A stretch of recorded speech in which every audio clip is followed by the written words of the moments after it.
I really want to talk about Bolivia because The Intercept just dropped this incredible story. Um, DOJ threatened MIT researchers with subpoena in collaboration with Bolivian coup regime. Emails to the analyst showed the Trump administration's complicity with a Bolivian criminal investigation. So just like we saw the Obama administration aiding Operation Car Wash, the Lava Jato prosecution, Trump, don't think Trump was administration was any different. Of course, they had the embarrassing failed coup attempt in Venezuela with the goofy contractors. One I think pissed himself, right? That was like a famous photo people were passing around. But they were trying to help in Bolivia to keep Evo Morales out of power and his party. A Justice Department trial attorney repeatedly contacted Massachusetts Institute of Technology, MIT, researchers asking, eventually under threat of subpoena, about research they had conducted in the 2019 Bolivian presidential election, according to emails obtained by The Intercept, sent between October 2020 and January 2021. The emails point to the existence of the Justice Department inquiry and add new evidence to support the Bolivian allegations that the United States was implicated in its 2019 coup. Now, long story short, if you don't know, in Bolivia, in their 2019 election, Evo Morales was running for re-election, and he won 10 point something percent of the vote. When there's less than 10 points, it triggers a recount. And so he won decisively. And what did the right wing in Bolivia accuse Morales and the left of there? But voter fraud, voter fraud, voter fraud, voter fraud. Sound familiar? The American Justice Department was at work trying to make this happen. And so this shows you the bipartisan nature of election interference in South America against the left, specifically against the left. They were only doing it in this direction, right? And this movement of modern social democrats these aren't communists. Evo Morales is not a communist. Lula da Silva in Brazil is not a communist. These are social democrats. This is sometimes called the pink tide because they're not full-blown reds, right? They're, pink, social democrats. So the email reveals the Justice Department's involvement in the Bolivian coup regime's criminal investigation into alleged voter fraud, which has not previously been reported. The inquiry targeted a pair of respected MIT researchers about their work for the Center of Economic and Policy Research, in which they broadly refuted suspicions that Bolivia's Socialist Party had rigged the election. So the Justice Department was trying to quash this clear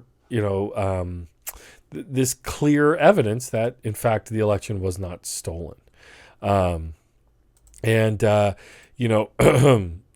was all kinds of crazy that happened after Evo Morales left the country, because there was uprisings from the right, there was violence in the streets, and what's her name?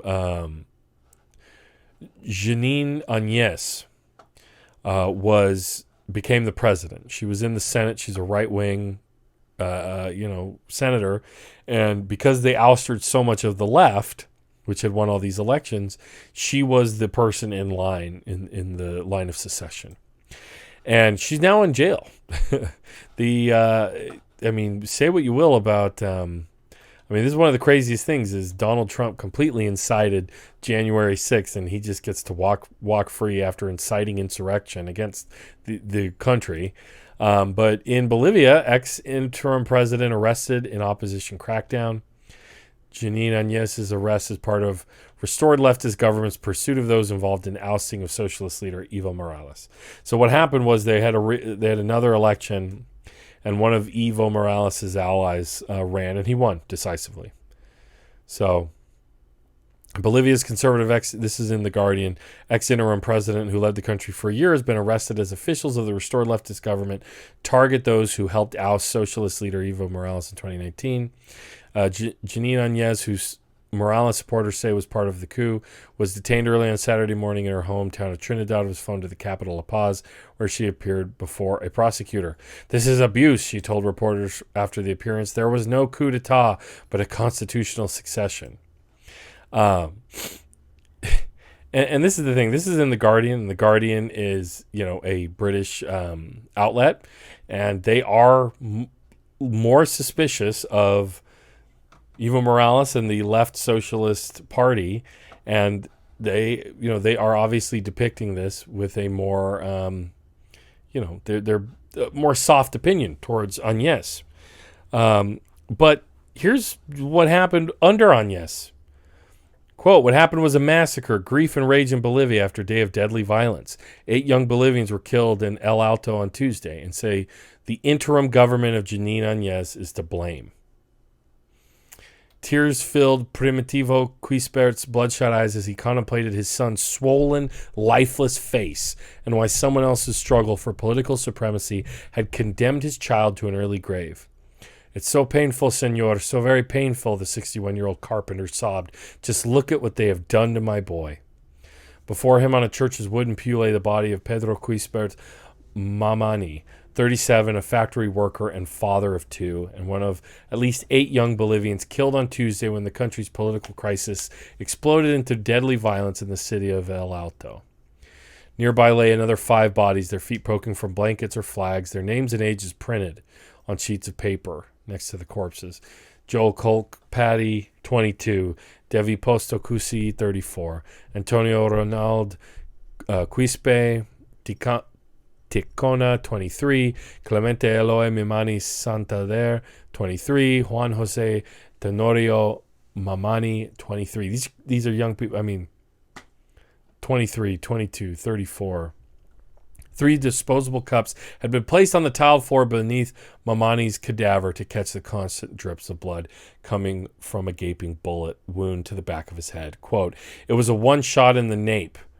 Just look at how he is bleeding, his father said, as forensic pathologists donned white suits and face masks to prepare and perform autopsies on the bodies right in front of the altar. And this quote right here, Evo Morales says, in Bolivia, they are killing my brothers and sisters, he told reporters in Mexico City on Wednesday. This is the kind of thing the old military dictatorships used to do.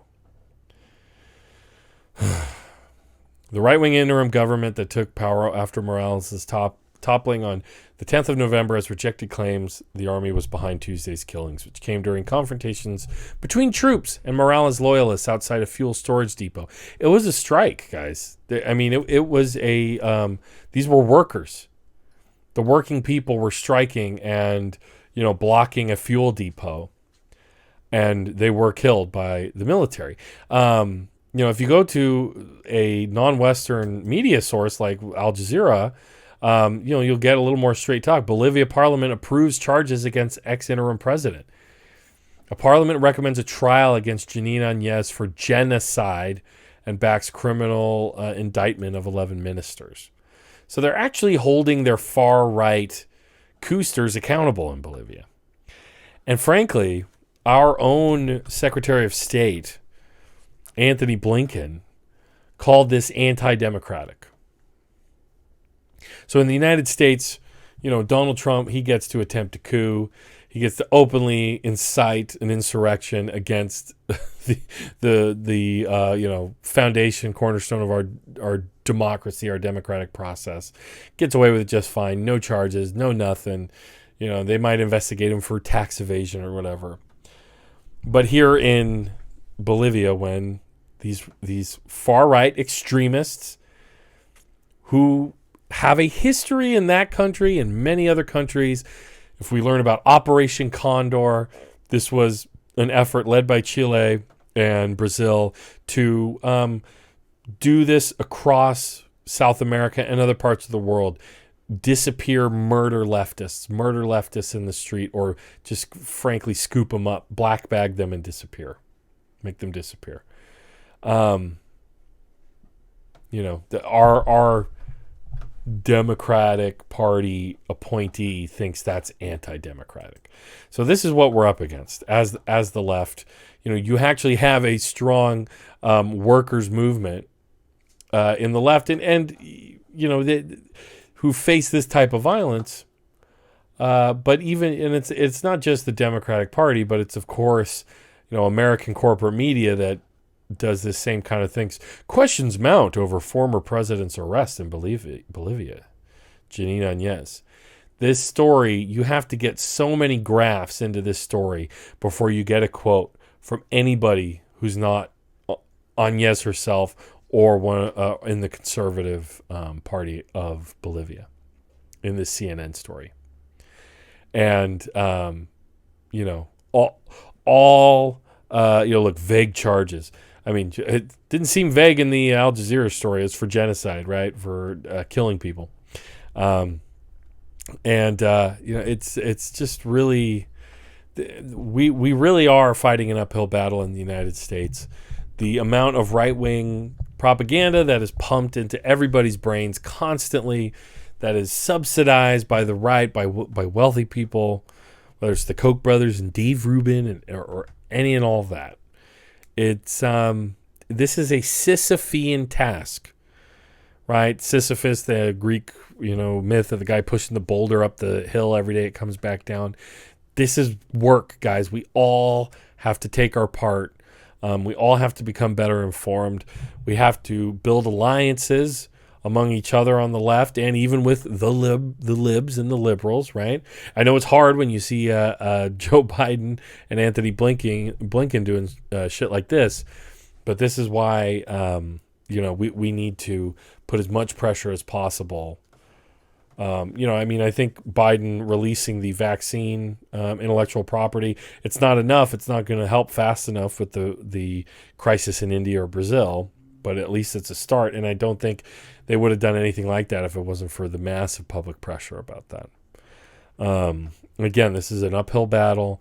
It's like digging out a river of raw sewage every day, and it fills up every day, and you just got to keep slogging. But when you see folks like that in Bolivia who and let's be frank and let's remember how very much tied to race and racism and ethno-nationalism that these authoritarian right-wing movements are.